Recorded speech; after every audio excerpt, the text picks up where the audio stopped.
Yo guys, what's up, it's Crypt and welcome to another Destiny 2 fashion video. So today I'm showing you some more armor and shaders you can use on the new Guardian Games Hunter set. Now this came out on Tuesday and I have made a video on all three of the sets, so I would recommend checking it out before you see this video. So as for the armor, I'll be showing you all three sets and then a few other armor recommendations and then some shaders which I haven't yet mentioned in the previous video. So anyways, here is the armor. Now you will be able to find out what I used for all the sets in the description, but I'll also say it now in case any of you want to know. So for the helmet and cloak, I'm using the new Guardian Games Hunter set. The arms and boots both use the Legacy Oath pieces from the Deepstone Crypt raid, and the chestplate used the Raiju's Harness exotic from World Drops. And in the shaders, you want to use Amethyst Veil on the helmet, chest and cloak, and this drops from bright engrams and could sometimes be sold in the Bright store. And then as for the arms and boots, you want to use no shader. So yeah, I went with no shader on this as the colours already match perfectly. So yeah, the aim with this set was to create a nice exo set, and I think it turned out really well. The reason why I picked these arms though and these boots is because they're nice holograms that come out and offer this nice purple glow, as I could have easily picked other pieces which offer glows as well. But I found these arms to match really well because they give off this like dotted pattern hologram here, which matches really nicely with the cloak with the dotted pattern as well. And then the helmet also gave me like a very exo helmet vibe. It does look quite futuristic, that's why I incorporated it into this set, and overall just looks really clean. Now something I do want to point out about this helmet is that if you look closely at the visor, depending on what shaders you use can actually depend on like the texture of the visor. So Amethyst Veil is quite scuffed in some ways, as you can see here, but as for the Metro, it is fully shiny and no scuffs at all. So that's just a small detail in case anyone didn't know. But yeah, I find the Raiju's Harness to work perfectly well with this new set, as if you don't know, this works perfect with so many shaders as the glow always stays, and also has a really nice design. So yeah, I would recommend using it with this set if you do really like using it. And yeah, I paired this set with the Shadow of Earth shell, which was from the Menagerie. You can no longer obtain this. And then this sparrow was from the Deepstone Crypt raid. So here is the second hunter set I made. This is to show you how you can use the helmet in like a normal cloak setting, and this set works really well like on almost all black set. I'll show you in a sec how you can also replace the stompies using this new set. But anyways, as for the armor, the helmet and arms both use the new Guardian Games set for the hunter. The chestplate uses the Lux vest from the Lux set in the Eververse archive. The boots use the Stompies exotic from World Drops, and the cloak used the Memory of Cade cloak from Legendary engrams. As for shaders, you want to use Abyssinian gold on the cloak, arms and helmet, and then Metro shift on the chest and boots. So yeah, you can also use Amethyst Veil for this. I'll show you now why I didn't use Amethyst, but as you can see here, it's a lot darker and it throws off the chest plate. Now you could use Amethyst on the chest to match with a much darker colour, but as you can see, it adds a bit of shine to the top part. And yeah, the reason why I use Abyssinian gold on the helmet is because I really like this red glow visor. As you can see here, you can use Amethyst, it adds a little bit of a whitish colour, and then also there's Metro, which is really nice blacked out, less bright purple glow compared to Amethyst. But I personally wanted to use red as the chaperone, he has a red glow on this ornament, and I think it looks really cool overall. So yeah, you can also use the Turbo Kickers ornament with these, and they'll work very well. And as for the R3 treads, I don't think these are worth using because the actual armor itself doesn't really match that well. You can also go ahead and throw on the Guardian Games boots ornament and just put Abyssinian gold on it, and as you can see, it gets a really nice dark look. So if you didn't want to use the Stompies, this is a nice alternative.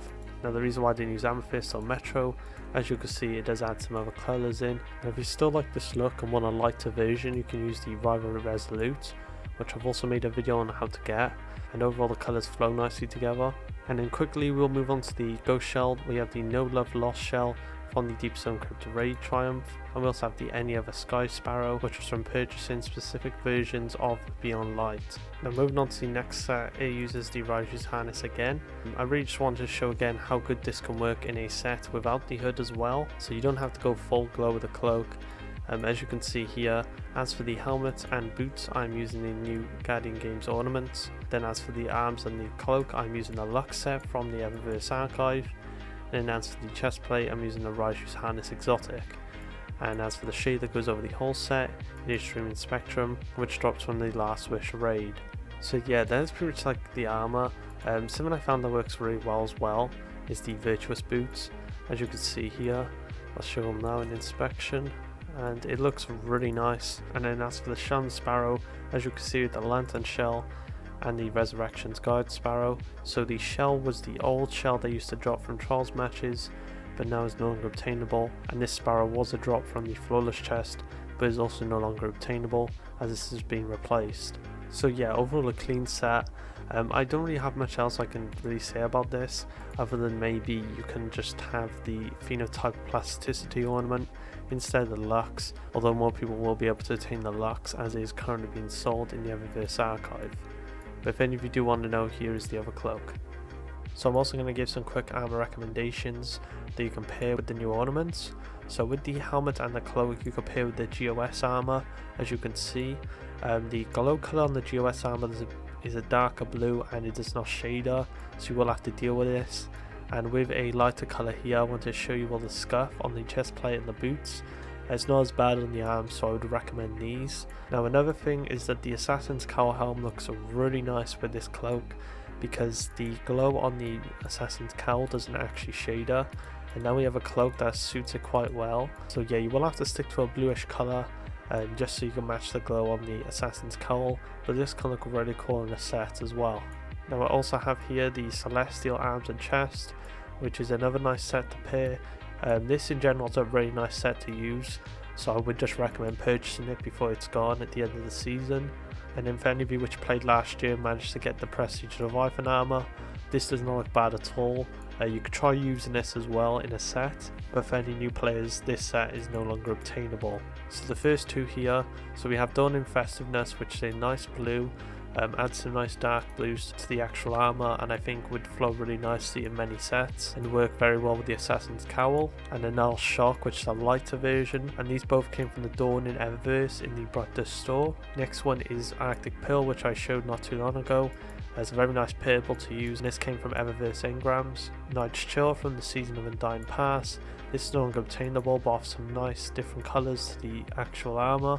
Wielded Brass is a nice purple, and one that doesn't glow too much on the cloak, and this is from Season of Dawn. Carminica is a nice red, and if you did look for an orange cloak with too much glow, this is definitely a really nice one to use.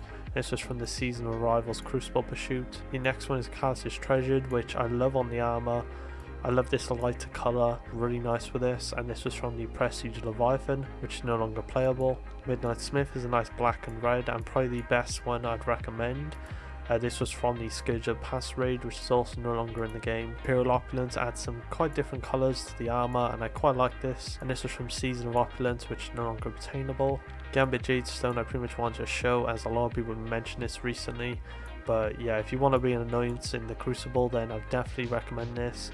It is from the Season of Dawn, so this is no longer obtainable. I highly recommend getting the War Weary shader. Now this is from completing the Salvage Salvo Vanguard quest. You get this on getting the ornament, and it is a very nice almost all white shader. Valkyrie Zero, one of the most underrated shaders in the game, was from Season of the Worthy Seasonal quest. I don't see this a whole lot, so I might make a video on it, but on the cloak I don't really like it, but on the rest of the armor it offers some really nice colors. Then if you got a Flawless in the Deepstone Crypt raid, then I'd highly recommend using the Cryptic Legacy. Offers some nice light colours with a very nice blue. And if you didn't get this, you can also use Cryptic Insignia, which is darker, but is also still very nice, and this was from opening both secret chests in the Deepstone Crypt raid. So yeah guys, that's pretty much the video. Please leave any other armor recommendations or shaders in the comments below for people to see. I would love to see what you all use for this armor. But yeah, if you did find this video useful, please leave a like and consider subscribing, as I will have a Titan and Warlock video like this out soon. Thank you all so much for watching, stay safe, and I'll see you on the next video.